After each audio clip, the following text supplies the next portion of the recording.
Good evening, Daryl. Good evening, good evening, Hi, Andrea. hi, how are you? Good. How are you? Hello, everyone. Good. Just fine. Well, I'm glad you could make it, Daryl. We're going to wait a little bit and see what other people show up. I'm expecting some others, and a few others have written in and said, well, they've got a dinner on tonight, so um, I let them off the hook. Okay.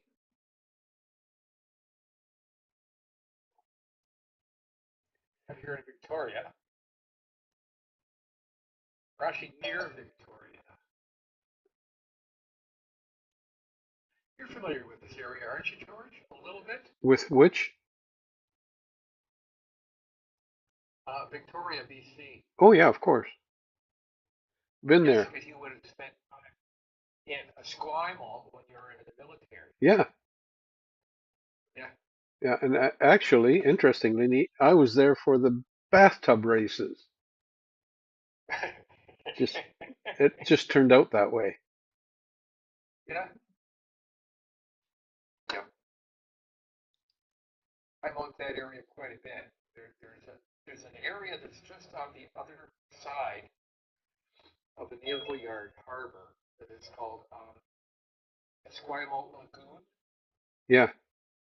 A spit that goes across, and there's a big lagoon in there, like a tidal lagoon, and it's a top spot for seabirds of all Mm. kinds, and the occasional dolphin and that kind of thing, and otters and eagles. Yeah. Okay, let's see. Oh, Gabriel, good evening.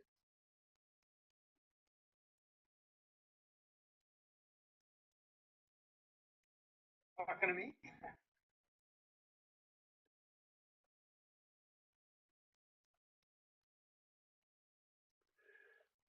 I'm just going to go to another channel here.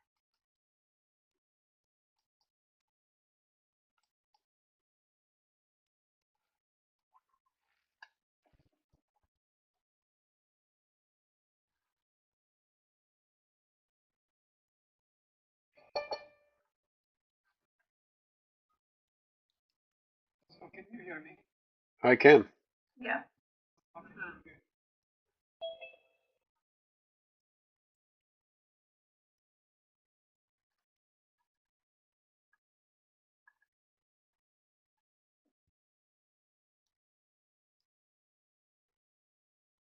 What, you got two Zooms running, Gabriel? I do.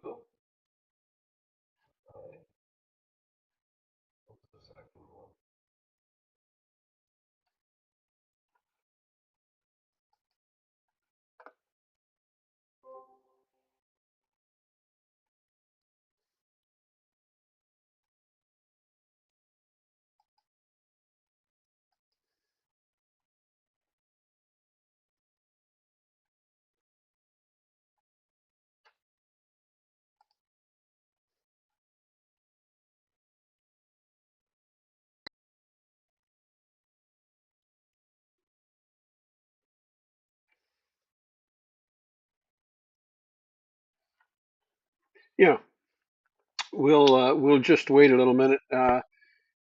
One of the things that I can just tell you guys about. Oh, we got another person coming in.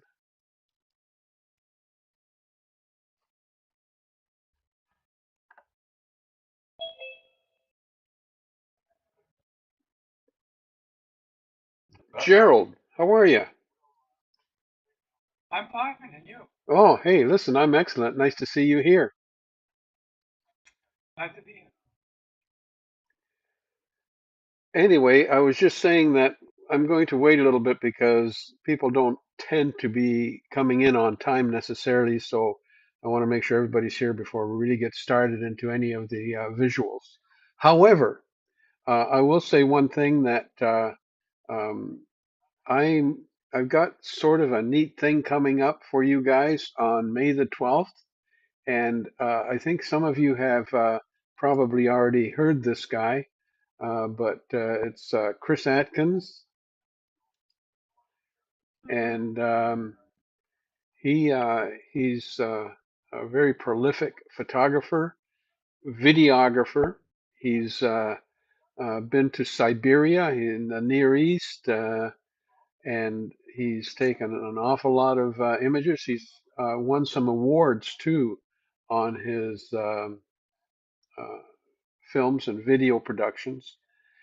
I think you can find him on the History Channel, if I'm not mistaken, and he'll be our guest on the what is it, the 12th of May, Monday night, and Nice. he's going to be talking about his adventures. Um, I don't think he's going to get into the politics of because he's been in some uh, uh, war zone kind of situations there, but he is going to be talking about the challenges technically and photographically of being in these places. I've talked to him about his Siberia adventure, going up there with these huge tracked vehicles and the Russians, and um, sometimes eating the food that he's not exactly sure about. But and Interestingly enough, taking things with him, such as uh, for as gifts for like toothpaste and things like that.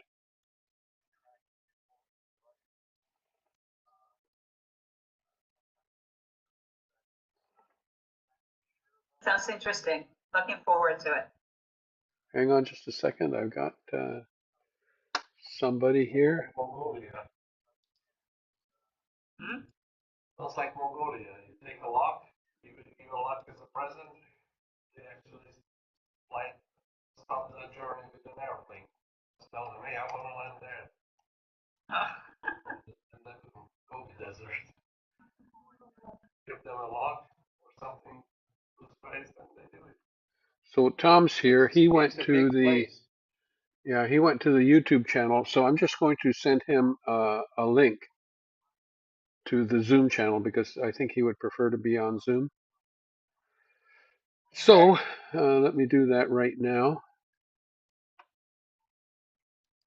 Chris Atkins is not just history, but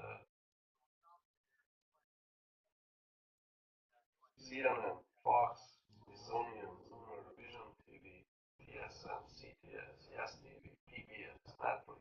It's everywhere. It's famous. Yeah, and he's done. The reason I called this the overland and underwater thing is because he's done some deep sea diving with companies that are looking for submarines, sunk submarines during the Second World War, as well as galleons and sailing ships, among other things. So hopefully he'll talk about that. I asked him to kind of highlight all his stuff. I was going to actually put every area or country that he's been in on this little ad that I have running here. So yeah, I'm looking forward to his talk then. And then I've got two other guest speakers that are willing to come on. I haven't got a date for them yet, but hopefully it'll also be in May. Because one of the things that about this channel that I have running right now, I'd really like to keep it live and get more and more people coming in involved and showing a few of their photographs. I'm not even sure at this point if 1 hour is going to be enough to do all that.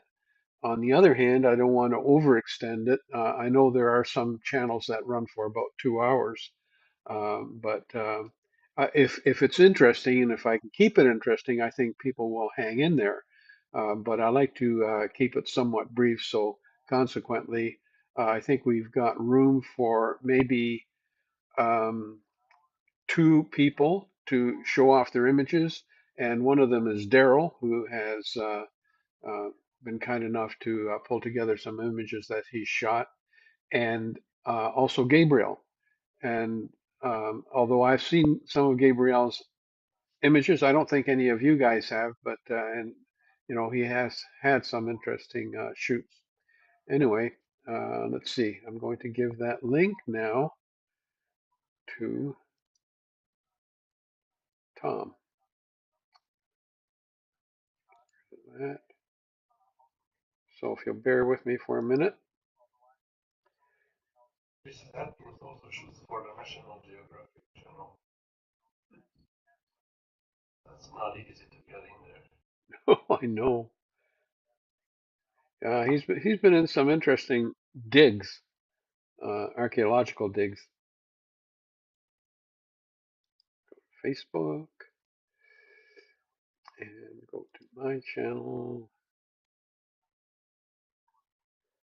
and copy the link.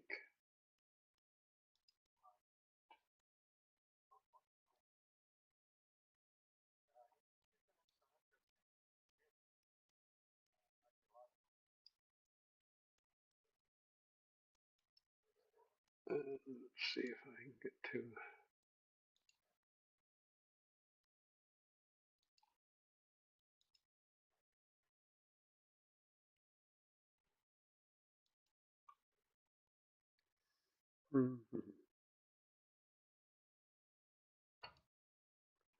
Tom.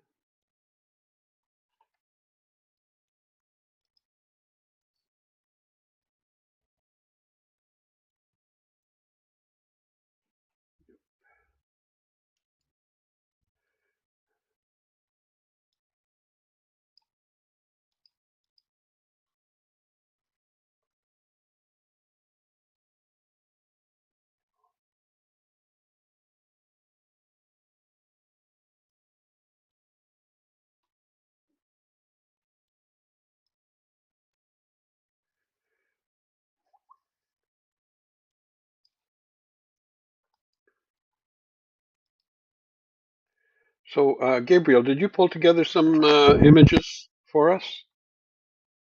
Was thinking I will show the Leifelsberg images. Berlin. Yeah.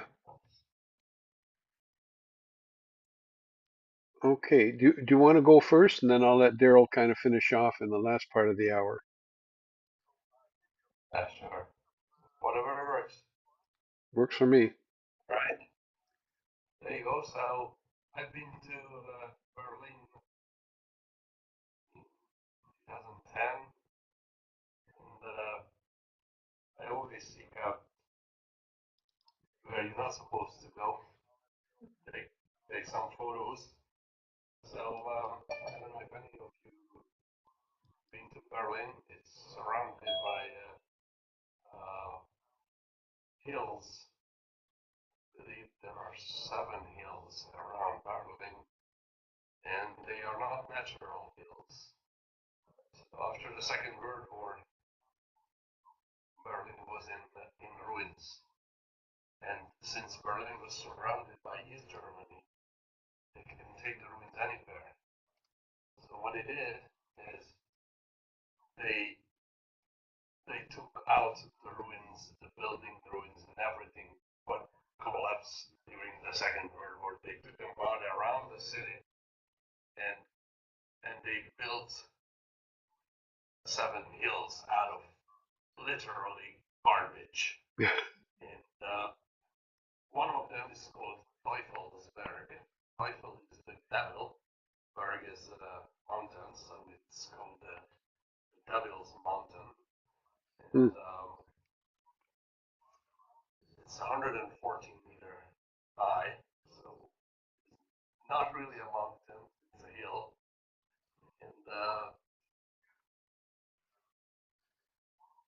And what they did is in the Cold War times, they built um, observation stations there.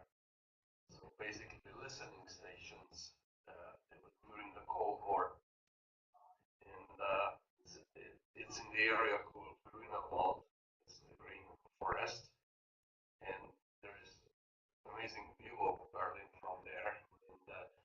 And these listening stations are one of a kind. And at the time that I went there, it was forbidden to enter. So there's fence. So I had to actually jump the fence with my camera. I did find others with the same. I believe by today there are organized is for tourists. So if you're really wanting to go there, you just have to buy tickets. But at the time when I went, this was an adventure. Hmm. So um, I,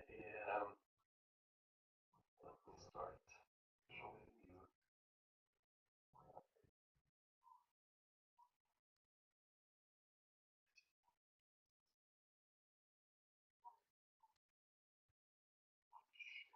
Screen share and share that. Screen two, right? Okay, can you guys see the picture? Yep. Yeah. And can we see the next one now? Mhm. And I shared the right one. So this is basically, I went out with a local, I think it was a tram, streetcar, to that hill, and I jumped the fence, and this was one of the listening stations, and I found a way to go up there, and I was pretty close. The place is basically the place was closed to the public because it's dangerous. You can fall off, and it's pretty high, Hmm. and and it's abused and painted. You name it. The homeless lives there. So this is basically the complex that they built, the West Germans, and the reason why they did it is because they wanted to spy the East Germans and the Soviets, and these are extremely sensitive acoustic domes, so they were able to focus on the East German part of Berlin, and they were able to to hear actually human talks, everything. So it was excellent for spying. So the first challenge was to go up to this building to find where the heck to go up. So you have to go around. Obviously, there's no entrance. There is, but everything is in ruins. So I know it's possible to go up because I talked to people before I went, and eventually I found it. Hmm. Meantime, I took photos. Uh, that is the door to go in the middle. Oh yeah. And Yeah. this this used to be the elevator right to the staircase. Now you see that the elevator is stuck in the middle. You see the top of the elevator.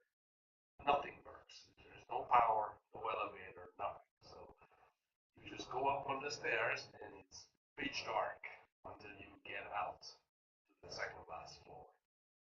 And this is it. It's huge. It's cool. Yeah. So that's a door. That's where you can go in so you can measure up the size. And I met there people. Um, I don't know, can you see my mouse? Yes. Showing? All right. Yeah. So that is the Berlin Tower right there. So we can pretty well see the city.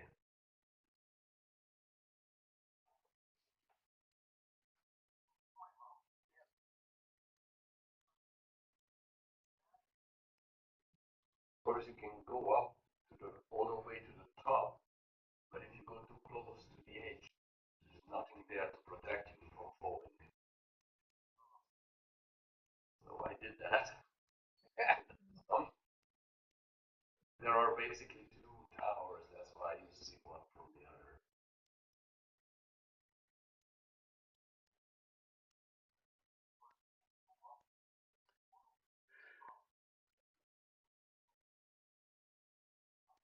There's a helipad up on top of that. Yeah, yeah. That's leftover from the Cold War area. There was a an air corridor from West Berlin to West Germany, which was agreed internationally that they will not shoot down any plane or helicopter Yeah. which goes in air corridor. But if they went out, wandered around in East Germany, then that was a different story. Okay, that is actually in the distance the Olympic Stadium, which was built by Hitler in the 1936 Olympics, were held here. This is where Hitler announced that from now on every Olympics will be done in Berlin. I went there too, but that's another presentation. So, taking some close-ups inside. Now, there wouldn't be very much light in there. What did you use? I believe that this was just an SP800 flash, Okay. but there was some natural light because some of these octagons are missing. Right. Yeah, there's been a lot of beer drank up there. Yeah, all kind of homeless and you name it. Yeah. It is fun.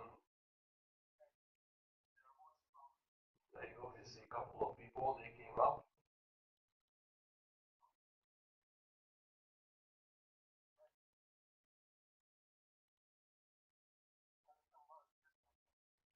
If I take one more step forward, I would have fell off. Yeah, that'd be quite a drop. Yeah. Oh yeah. This is late in the day. There is the helicopter landing. It's late in the day. The sun is pretty low. I believe that is the shadow of one of the towers.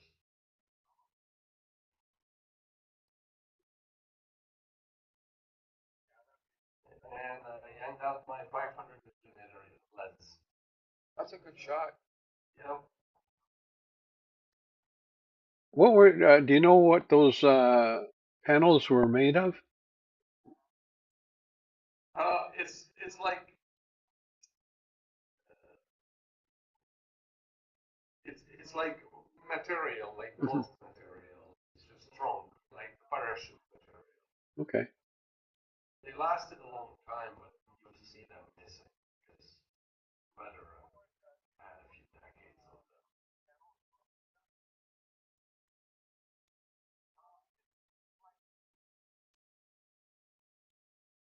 Yeah, I did go there. Actually, the guard of this stadium was the only person in Berlin who did not speak English. I went there and the day it was closed. I didn't know it. I had to ask the guy when is it gonna be open, and he did not understand English. Everybody else in Berlin speaks English. He must be the only one.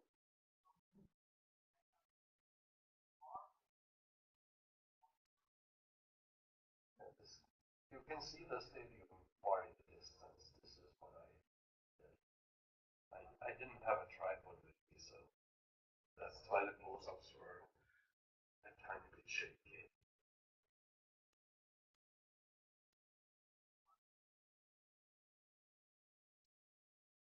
But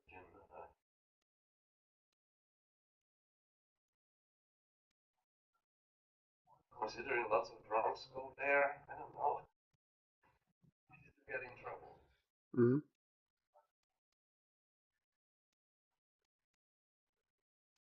So, do you have any idea now that they have tours? Did they get rid of the Well, graffiti? I'm gonna share a website. Well, that was the last time I went there when I did these photos.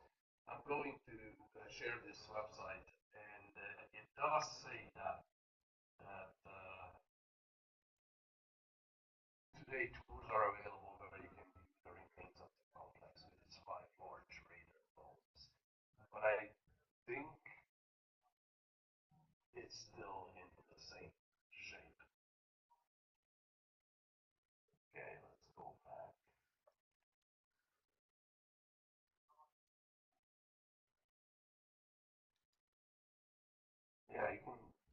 bottom line, I think, will not read it. Is it visible? Mhm. Yeah.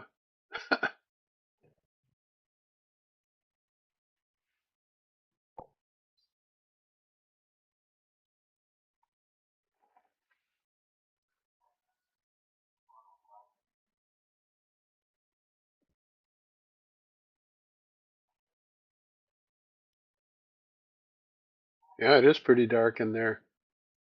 Yeah, it is. It is.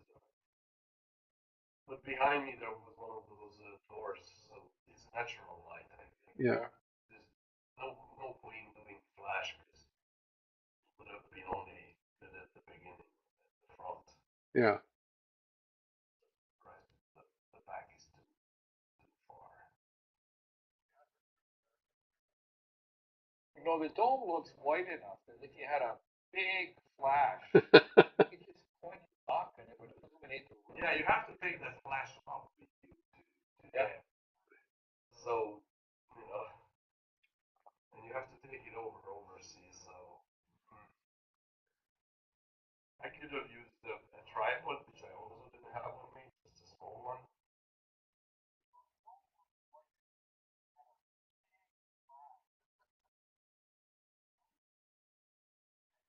It is what it is. Yeah, certainly is. And there's me. That's my proof. It's hard to take a selfie with a big camera.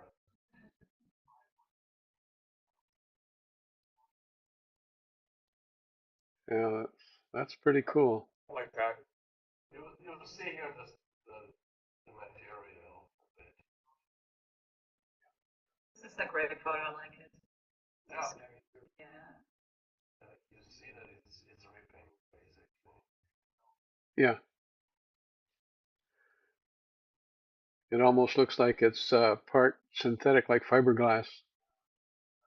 Yeah, I'm sure it's some good material because it had to last.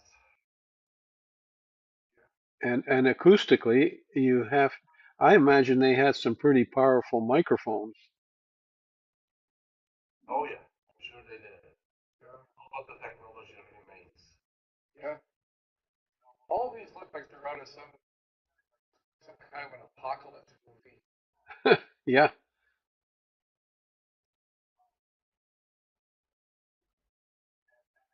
Boy, somebody did quite a job on that roof.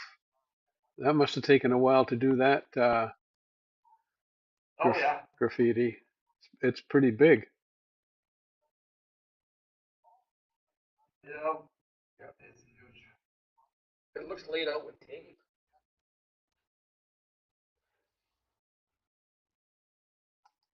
Yeah. So I started to go down and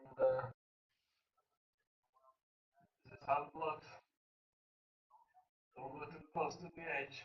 No. But there's a few bottles on the bottom. Yeah, beer bottles, couple. Yep.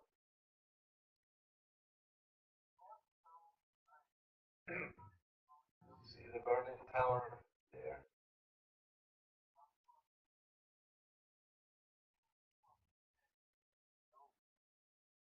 Yeah. Sunrise, sunset. This was the end of it. By the time I made it back to the city, it was dark. Okay, there you go, the Berlin Tower and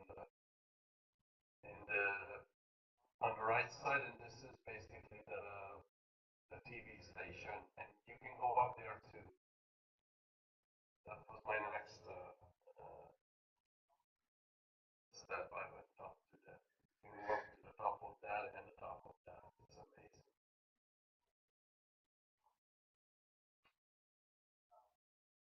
Couple of what is it called? Those Hot air balloons. yeah, balloons. Yeah. Huh. Oh yeah.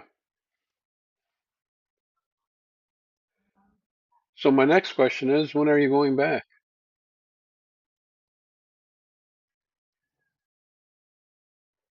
Not sure. And to go to other places. I'm going back to Europe in June, but I haven't decided yet where I go. I was just considering going to Milano, Italy, Hmm. or Zurich, Switzerland. Well, we'll be looking When we forward get there. to some nice photographs. Is that one of the big train stations down in front, the white building? Think so. Um, Not that familiar. Because this is pretty outside of the city. Okay. Touristic area, so I'm not sure. Could be. And you can see a dark spire with a copper top on it that may be a spire for some big church in the center. It's in the one before.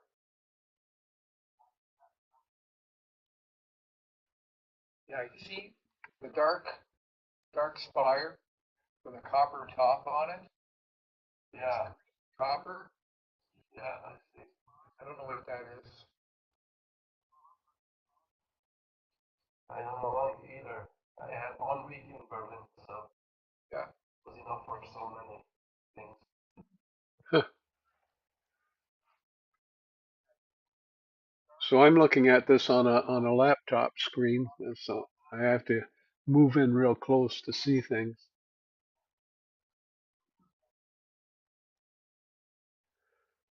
Well, Gabriel, thank you very much for that Yeah. tour, unpaid for by you. But thank you very much for being adventurous enough to explore. But Zeppelin, yeah, Germany there are still Zeppelins. Yeah, It's not a balloon, it's a Zeppelin. yeah. You don't see many zeppelins around here. That's too bad, you know. It is. It's actually a nice way to travel. The elevator which doesn't go anywhere.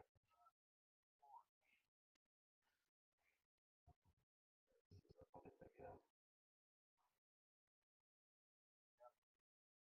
Oh, that was a drunk Scottish guy dancing.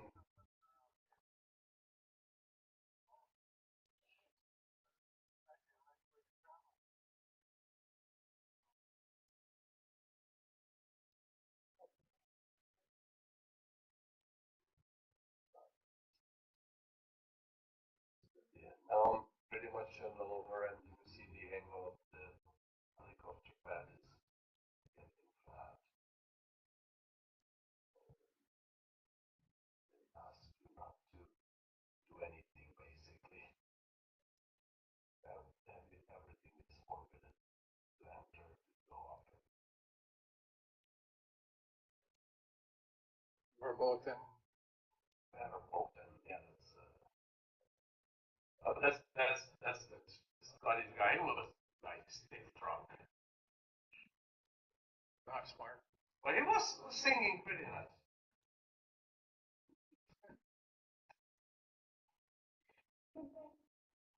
Dancing. Yeah. This is a nice shot as well. So he came down. That's a good shot. I like that. Yeah. Yeah. It tells a story about the place. Totally.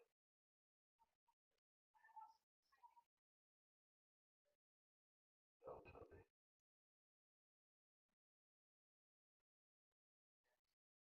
Huh.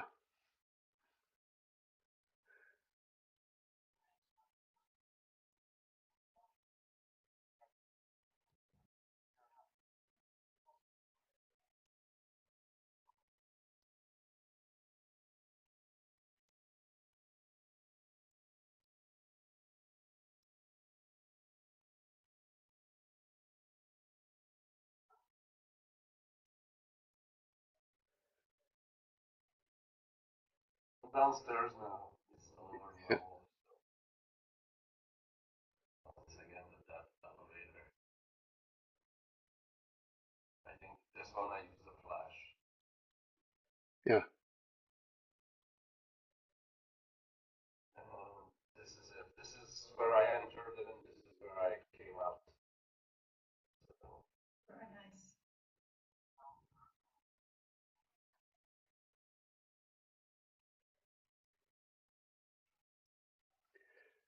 Thank you, Gabriel. Very nice. Very good. Very nice. within 40. Very nice. No, you have some beautiful photos. You can make a series with some of them, especially the ones with usually the curtains, like curtains, all the ripped pieces of the dome. Yeah. I think those are very nice. Yeah, amazing. Yeah. I like the bleakness of them. It's part of the story Yeah. of what the place is. You know. Did you say that the surrounding forest is called the Black Forest? Is that no? Did you say that? No. Did I mention? No. Yes. No. Green forest. The Green Forest. I thought it was the Black Forest. Okay. No, that's a different area. That's also. That's what I thought. Okay. Mhm. Okay, let me just share what I.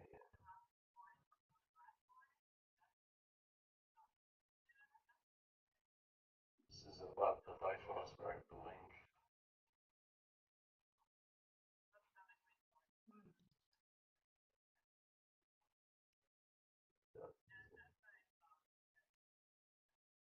You have two links about it.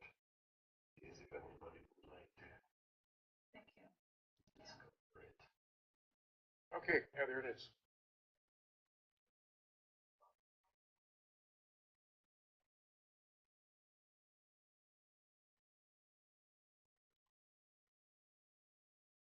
Well, that's fantastic. That brings me sort of to the halfway session. And what I promised was that not only would we show off some of your photography, but I would give you some hints and tips. And some of these hints and tips are really basic stuff that probably most of you are really familiar with, but it's just little things that other people who haven't been around photography that much might get some value from it. And the first one I have is about memory cards. And one of the thing about memory cards is that they're, of course, the SD cards that we're using these days are very small. Let me just see if I can grab one here. And so I have a memory card here. And this memory card is very small. So I'm just going to I'm going to change my window here, I think, to speaker. There. So there's the memory card, small, and some of them actually have a little white stripe on them, like this one does, where you can almost write something. And I have found that the best thing to write on your memory card is on the back of it my phone number. I've actually retrieved a lost memory card because my phone number was on it.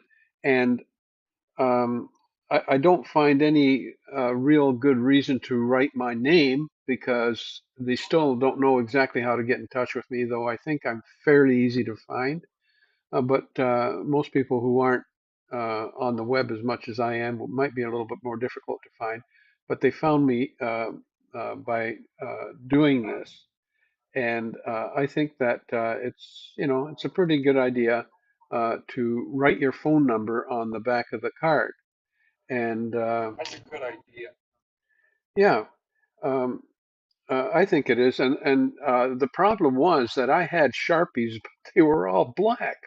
And so I went to uh, Staples and I said, "Do you have any like white Sharpies?" And they said, "Well, no, we don't actually have white Sharpies, but we have silver." So these are silver. And this one, I think I didn't pick up from Staples, although they have them. Uh, this one, I think I picked up at Michael's, and it's a fine tip silver Sharpie. And so I use silver on the black to mark my cards. And I suggest you do that because you never know when you might leave a card behind, lose it, or you know, and people pick it up and you know they'll look at it and they'll recognize a phone number and they'll say, "Well, I can call this guy and tell him I got his card, and if he's too far away, he can mail it Or to you. text you. Yeah, yeah. Um, so it's that might be a good idea to do that kind of thing, especially if you've got a lot of cards like I do. And the other thing that I have found is that I've bought all kinds of things to store cards in.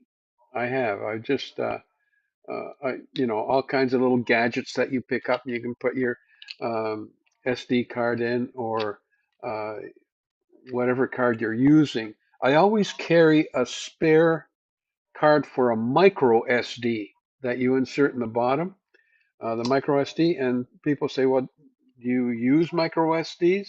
And I say, no, I don't, but some people do. And oftentimes, if I'm on a trip and I say, can I have some of your photographs? They'll tell me, well, yeah, I use a micro SD, but that way I can put it into my SD card and download it that way to my computer, my laptop, because most of them don't have a slot for micro SD anyway. The other thing that I have found is storing it in the camera bag. Um, so what I've done Doing is, illustration for you, George. pardon me, Why are you talking of doing illustration? I put them in pill bottles. Yeah. Or for some people, Yes. film. I I have don't a think you can box fly of those them. things anymore. No, I know, but I have them, and I thought I'm going to throw them out. And you know what? I didn't. I put little like in this one, I've got this one has SD cards in it, but I've got another one which is a Kodak one that has a little dongle in it for a mouse, and it keeps things from getting lost. So I do. I put them into either a pill bottle or the Yeah, film canister. that's a And good idea. yeah, I so don't know if Yeah. the medicine container is waterproof, but well, I'm this sure is it is. yeah, that's waterproof. So That is what the Russian photographers took out for a field trip. They put vodka in it. hmm, It's well, one shot. that's a good idea too. Oh yeah. Hey, all kinds of different shooters, not just Sorry? not just photographic shooters, alcohol shooters can use them. And so I took a quick photograph of the way that I keep the cards. The pyramids in the background is another little tip that I give some of my students that if they want an interesting background, all they have to do is bring it up on their computer and voila, you have a background. Nice. It's old school. Yeah, it is old school, but you know what? Sometimes old school It works. works. Works all the time. Old school works for everything. Yep. Yeah. Low tech. Anyway, that's sort of my hint Can we for. go back to the previous one where the result was on? I'm sorry. Say that again. Did you go back to the previous where the result was? Where you see the yeah, that's it. And Awesome. the thing is that I could have put those things onto a rock or a brick so that it was more in keeping with the background, or even put some Yeah. sand down on it. Uh, A brick would be really cool. yeah, a brick would be good, but and sand you could use, but I don't know if I'd want that on my keyboard because this whole thing is resting on the keyboard, right? I was just thinking.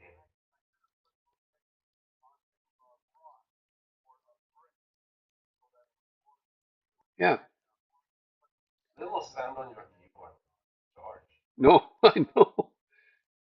Nope, I won't do that.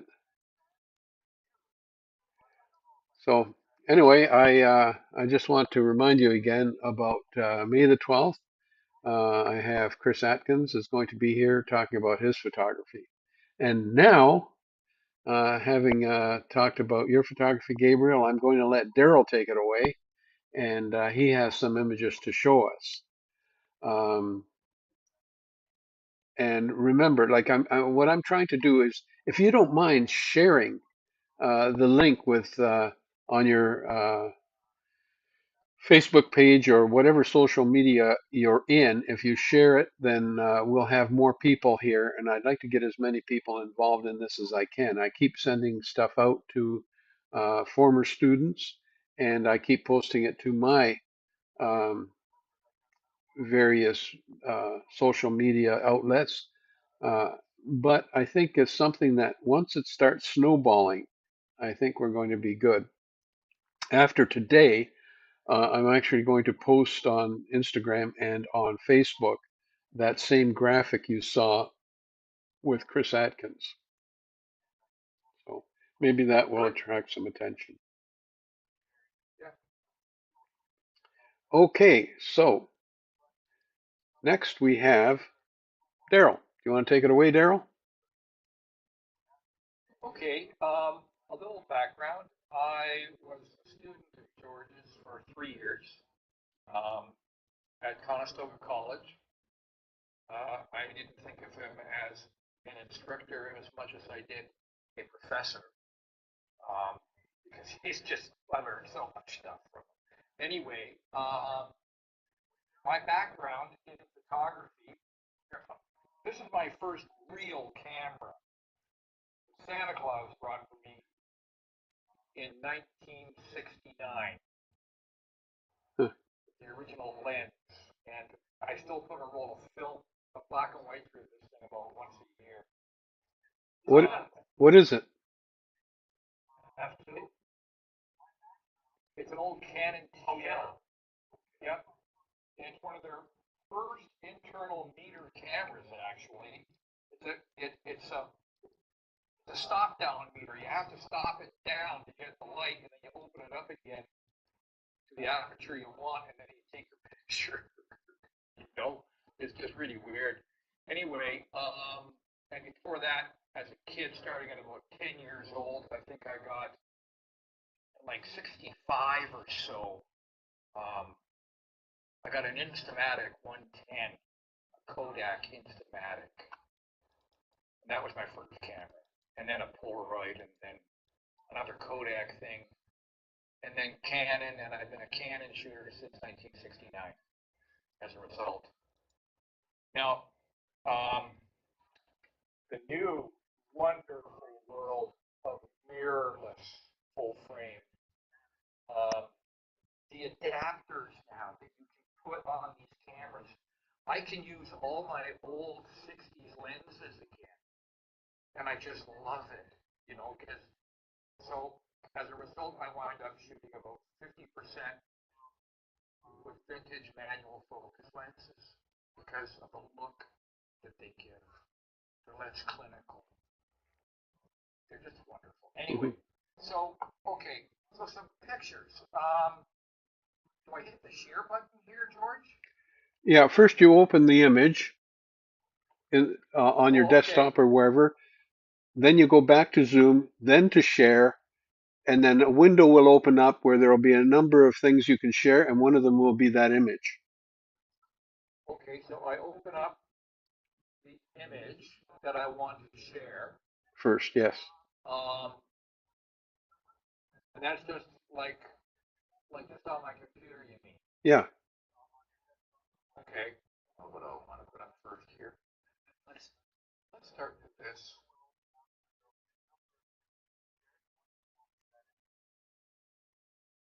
Okay, and then I go back To Zoom and to share. you guys and share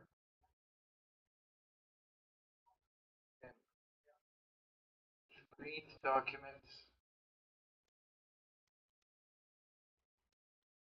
I genuinely don't know what I'm doing here.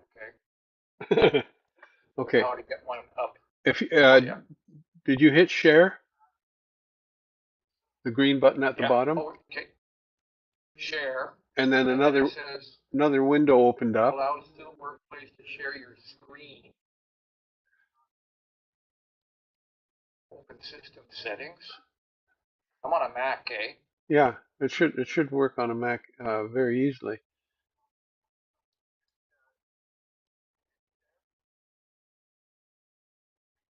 What am I?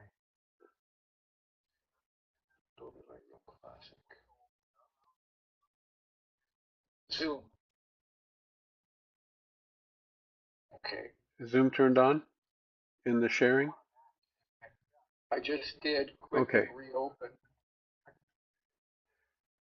I gotta quit and reopen, okay, guys? Like, I All gotta right. leave and then come back in. Sure thing. Well, I got you guys. One of the things that I have found, especially since I have a laptop and I've got a an iPad, um, and I use a separate keyboard for the iPad. That's a Bluetooth keyboard. But I've been looking at various ways of supporting my iPad, and there's some pretty fancy things that you can buy. And I was at the Buck store, believe it or not, and what I found was for like a couple of bucks. Hang on,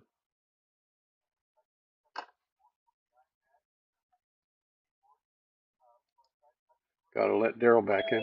For a couple of bucks, I found one of these. It's a plate holder. I They think put I'm back.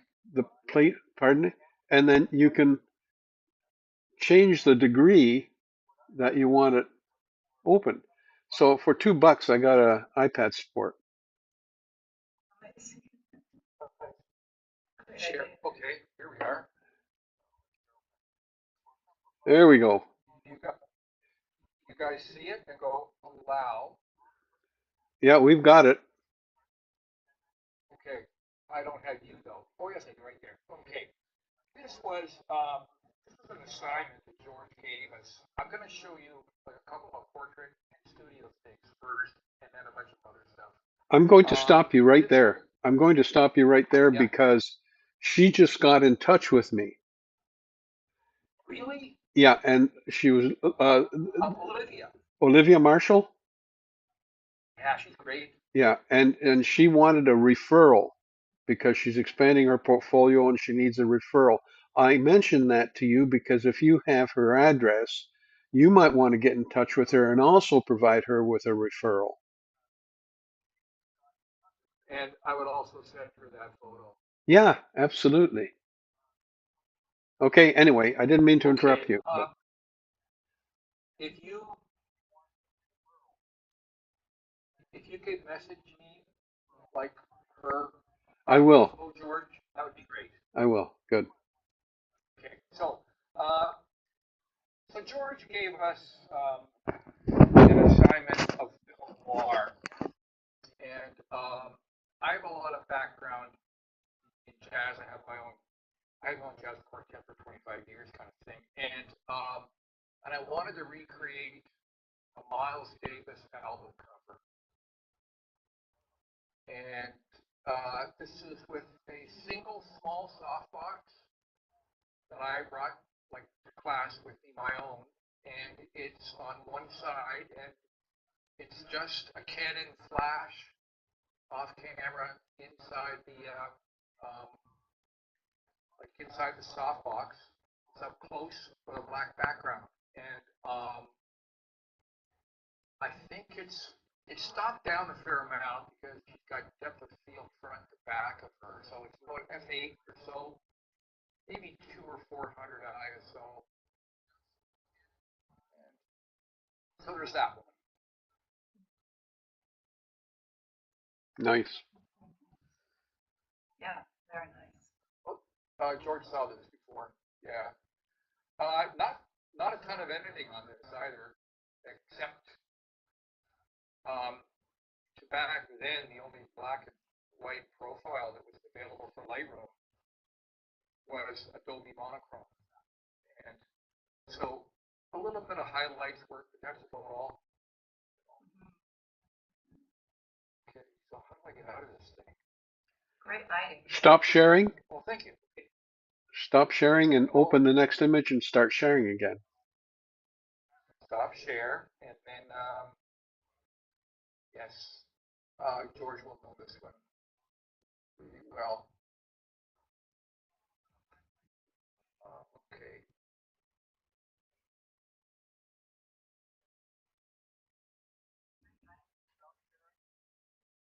Yeah. Yep.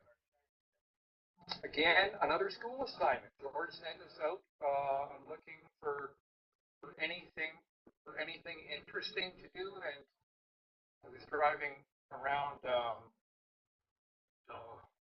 up around north of Elmira, and there was a blacksmith shop. So I took down the name and I called them and made an appointment. And they had this lady blacksmith, and she's really talented. She's really good. And I got this with a regular nifty 50, like just a 50 millimeter lens in in, in lousy light. Um, I did use the flash, an on-camera flash with low power on this, and a slow shutter speed, which is obvious, like from her hands and that. But I like what came out. Yeah. Yeah. Nice work. The composition is great. It really Oh, thank takes you from what she's doing to the fire to her face. It's like, it's amazing. Just a triangle. Oh, well, thank you, Andrea. Yeah, Yeah, I never saw the triangle before, but yeah, to her elbow or her face, yeah, and then the streak. beautiful. Thank you. Like that. Okay, and then, okay, let's,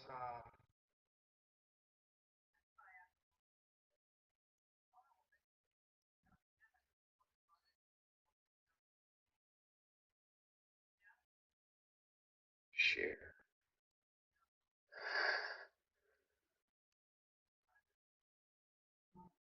And this is in a foundry, a forge foundry that is in Kitchener. And I remember this, it was so hot in there. Hmm. Um,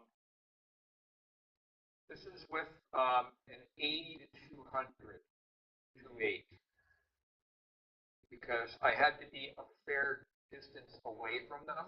I couldn't get close, so this is at 200 millimeters. I think wide open. Yeah. Yeah. Very nice. There's a lot of emotions in there. It's really scary, actually. It tells a story, which is what I always try to do, you know. Yeah. They look happy with themselves. Yeah. Okay. Now, this next frame I want to show you, for me, this one's special. Where is it? I know I put it in the collection here.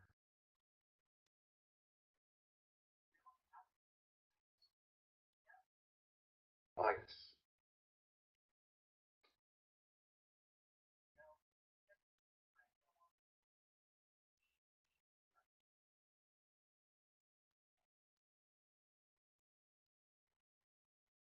Oh, yes. Now, I thought this was for the final assignment. Jorj, in his wisdom, he gives out 10 or 12 categories, Jorj, Hmm. and you say to pick 6 of them. That's right. Is it 6? Yep. Something Half. like that. And one of them was glass. Photograph some glass. It's a real challenge to do, like to get anything decent. So I thought about it, thought about it, thought about this, and I I looked at my wine glasses in my cupboard and thought, yeah, okay. So, okay, that is a sheet of plexiglass that they are on. There is a dark table underneath it. Um, how it's lit, I went for simple. Now, people would look at this and say, how do you do that? It's so dead simple. I could have shot this with slide film because there's virtually no editing in it. It's what came out. Now, how to do it is everyone is familiar with those big round reflectors you get. You open up the casing and they come out and they fold out and they are silver on one side and gold on the other. And there's a zipper you open up and then the frame comes out. And the frame has a translucent, like, it's like a translucent white membrane. Okay? They're excellent, by the way, for shooting portraiture in hard sun. You take your assistant, if you've got one, and you have them hold it up so they're in the shade of this translucent thing, and their face flattens with one bright and a stop and a half down on the other side. And it's perfect. In hard sun, it works. Anyway, so I took this thing, and it's up against the back of the table. Okay, and then on the other side of that, holding it up against it, is my softbox. And in the softbox, I've got a single flash, not not a strobe, but just a Canon flash. In fact, it's this Canon flash right up here. Anyway, now to get the gold color, I went to Michael's, and they have this membrane material. It's an 8.5 by 11 sheet of this gold foil that is so thin, when you hold it up to a bright light, it becomes semi-translucent in gold color. So I just took an elastic band and put it over the flash, and I lined them up. The hardest part is getting all the dust and all, like everything off of, make it clean enough. That's the hard part. Yeah. They're lined up with a ruler. So first a square and a ruler, so it's exactly perpendicular to the table. And I put some wine in the back glass and tried a test shot, and it was too dark. It didn't come out red. It was black, or really, really dark. So I drank the wine. and then I cleaned the glass again, and it was painstaking to get them clean enough and dust free enough. And then I used a little bit of water and then a dropper of food dye, of red food dye, and put it in the back one. And got this shot, and it required virtually no editing. That's what came out of the camera. And I was really, I went, oh my God, did I really take that? And I went, yep. So I submitted it, and Jorj liked it, and It's amazing. Yeah, what's not to I would like? love to copy the shot and try it myself. Yeah. It's really, really nice. it's so simple. It's just one flash, Uh, translucent filters, and but the gold foil, that's the tricky, like that's the trick about the shot, because uh, because you get the color. Yeah.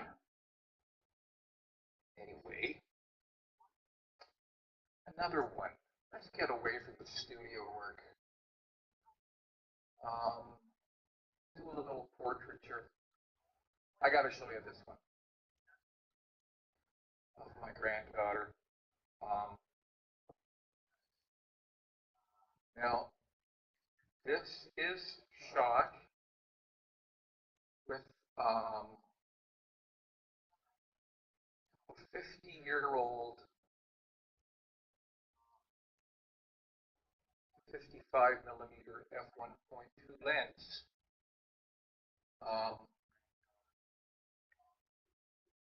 Wide open.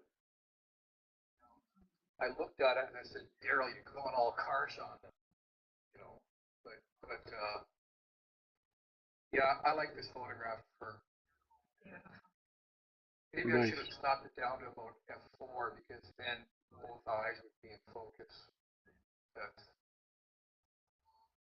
and I've turned into a black and white freak again, like All right. I was when I was a kid. If you didn't say that not both eyes are in focus, I would have not noticed. Oh, okay. Thank you. It sounds like when the host tells that I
Or a drive to the top of the island, the entire length. It's a 6-hour drive from Victoria to Port Hardy on the north. Like it's about the same distance as from say around Pickering to Montreal. That's how long the island is. And I stayed in a place and I got up at dawn. This is in September, and I started driving along and I looked down to my right and go, oh my God. So I went down there and here is this. Um, they're not the Haida people, they are the Nawiti people. And like this is their reserve that I was down in. And they've got this war canoe that is carved out of a single old growth log, um, like out of a huge tree. And and it was just sitting out there anchored at dawn, first thing in the morning. And it's like the only thing that it was missing from the shot was a couple of orcas surfacing, like just beyond it. You know, I was I was I was almost in tears taking these pictures. The scene was just so ethereal, uh, and the light was just it was wonderful. You know, so there's a bit of a story. So I left that beach and I'm driving through their village, and it's got beautiful carved posted beam buildings, like just like for their school and their community center and all of that stuff. And there's this lady, and she's walking along. Her name is Teresa, and I just stopped and I says, "Hi, do you know anything about that canoe?" And she says, "Yeah, they carved that about 10 years ago. They took down a tree and they carved it, and that's our canoe." And so I got talking with her a bit, and she said, "We're having a feast this afternoon at lunchtime at the center right over there. And I didn't say anything. And she said, you're welcome to come. So I got invited to this native community feast with all the traditional stuff. They'd been smoking salmon all night long, and like the black and seaweed. Like they cook this seaweed, and it's really quite delicious. And all these root herbs, like from the forest, and it was just a great day. It was just a wonderful day. Hmm. So let's go somewhere else. Let's go to South America.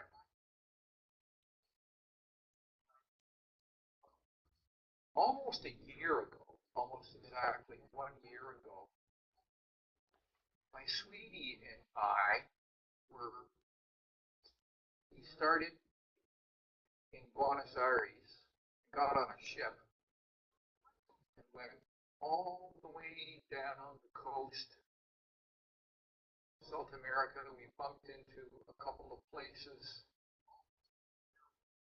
stopped and went to penguin colonies and that kind of stuff, and went right out to the very bottom. Um, Patagonia. Patagonia. We were in a ship. I was in the South Sea off of Cape Horn looking north at the Americas.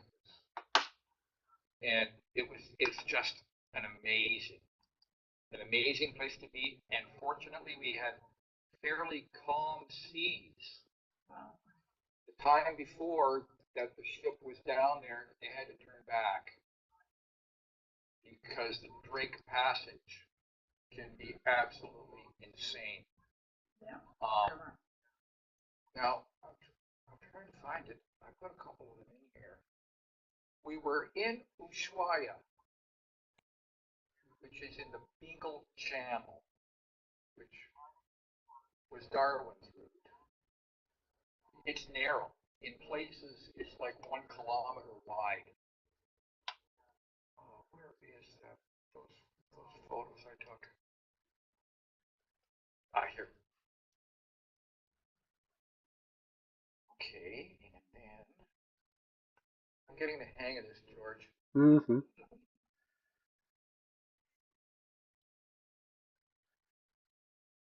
Oh, wow. That's the Andes in the background. We took this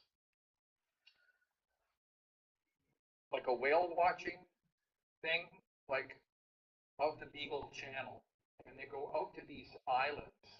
Um, the quantity of wildlife, I've never seen anything like it. We saw whales, like 30, 40 whales that day, and there's no rules like there is here about whale watching. Here you have to stay 400 meters away. We were like, we were like 10 meters away from these humpbacks, and lots of them. It was just, we were close enough that I couldn't use my 100 to 400. I had to pull up my 24 to 105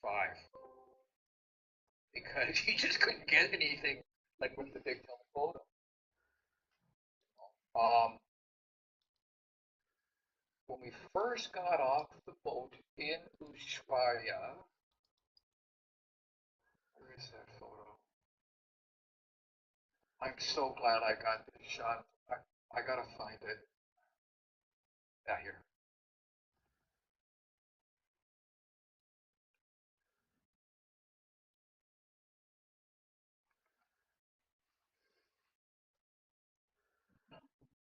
This is what we saw first thing in the morning, like in like just pre-dawn. When we got off the ship. That's the city of Ushuaia. Um, the Andes just go straight up behind it, like absolutely straight up. And it's a city of about 80,000 people. It's the world's most southerly city. You're at minus 54 or so there. Hmm. And the lady walking with the silver jacket and the white polar bear hat on with the ears. That's my sweetie Patricia. I think George has met her before. Yeah. The ship on the right, that's the one that I'd like to get on next. It's a small ship. They take about 130 guests, and out of Ushuaia, they do the Georgia Islands, um, uh, and Antarctica. Out of there, and if you can survive the Drake Passage on a small ship like that, you've you've got a stomach, Or not. or not. And one more, if I may. Sure. I love Buenos Aires. It is an amazing city. There's there's serious um, problems like with rich versus poor, um, like any major city. But the culture and the just everything about the place is just so much fun. Now, out of our hotel, I've always been a fan. There's a couple of photographers that did a lot of photography in the 50s um, of, um, of Santiago, of Buenos Aires, and other places like that. And like all their stuff is black and white, and it's all street photography. And so I hired this guy, this crazy guy, Mad Max. His name was Max. His English was pretty good. He was actually funny. He just has one of those really funny English accents to listen to. He's just hilarious and so energetic.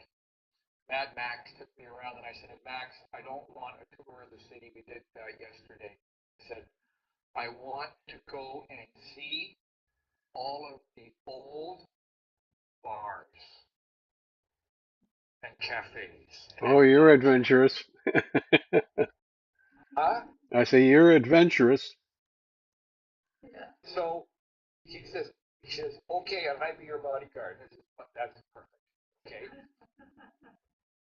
Because I'm walking around with an R5 with a new 15 to 35 208 on it that I bought for the trip. And and this restaurant that is out in the middle of the river, I said I've got to get this. So here's this one. And that night we photographed. Get this, I got 74 different bars, restaurants, and cafes. And a couple of them haven't changed since the 50s. You know, Huh. like they're out of the old world Buenos Aires. Nothing changes. Yeah, That sounds like you want to do a special on that. Yeah.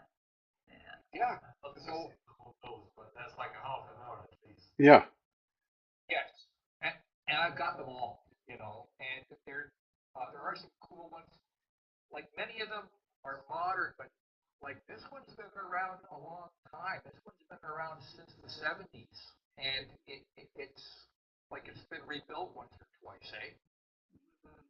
And we were going to have supper there, but we decided not to. You know, so it's an amazing city. It's a beautiful. I would highly recommend going to Buenos Aires anytime, anytime at all.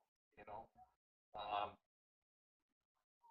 there is a famous cemetery there.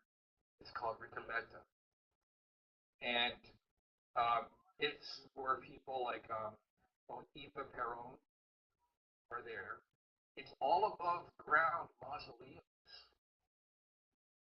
And some of the sculpture and the artwork and the art deco that these things, like these were designed by architects, these things. They were rich families and they spent like so much money on these carved marble, beautiful mausoleums. And it's acres and acres with these streets through it. And I never thought that I would enjoy walking through a cemetery like that, you know. But some of them are just so moving and such beautiful artwork, you know, like wow. So, like this city's got everything. It's got food. It's got beautiful museums, fantastic stuff. I highly recommend um, the Museum of Pre-Columbian Civilization. It's got like all the stuff pre-contact of the native peoples from all of Patagonia, like from Chile, from Argentina, from Uruguay, from all over the entire area of these beautiful objects. You know, one giant room. I mean, really big. There was nothing but textiles, and some of these things are 1,200 years old, and they are like new in vibrant color, Hmm. and just like yeah, it was cool. Well, Daryl, thank you very much for this show. And I can see that in the future, if you would put together maybe a collection that is focused on the bars, and I don't know if you took many photographs of the graveyard, but I think that's something, the art that's in I that did. graveyard would be I nice did. to see on a separate occasion.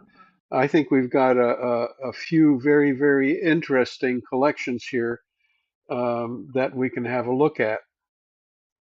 And I would really look forward to that for your show in the future. But what I'm going to do now is I'm going to say pretty well good night to everybody and let you go. And I just want to And Jordan, definitely remind you of, let's see, if you would mind stop sharing, that would be great. If, oh yes, thank you. there There. we are. Yeah. Remind you of Chris Atkins coming on May the 12th. If you're available at all, and if you can spread the word, that would be fantastic. I'd like to have a nice crowd for Chris, but Chris will. I'm going to limit his talk maybe to a half an hour, and so that gives us some time to bring somebody else in.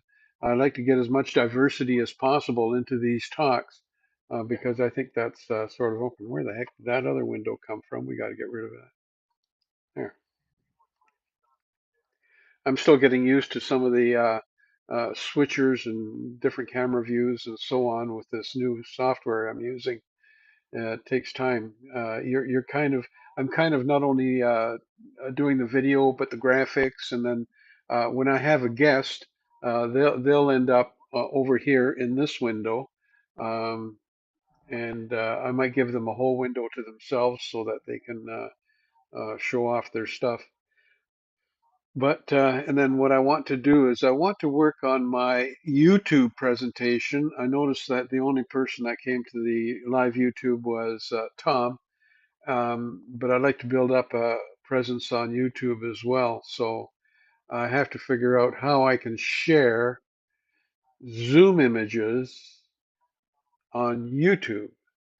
So there's a way of doing it, I'm pretty sure. But tonight, all the images that you guys shared only appeared on Zoom.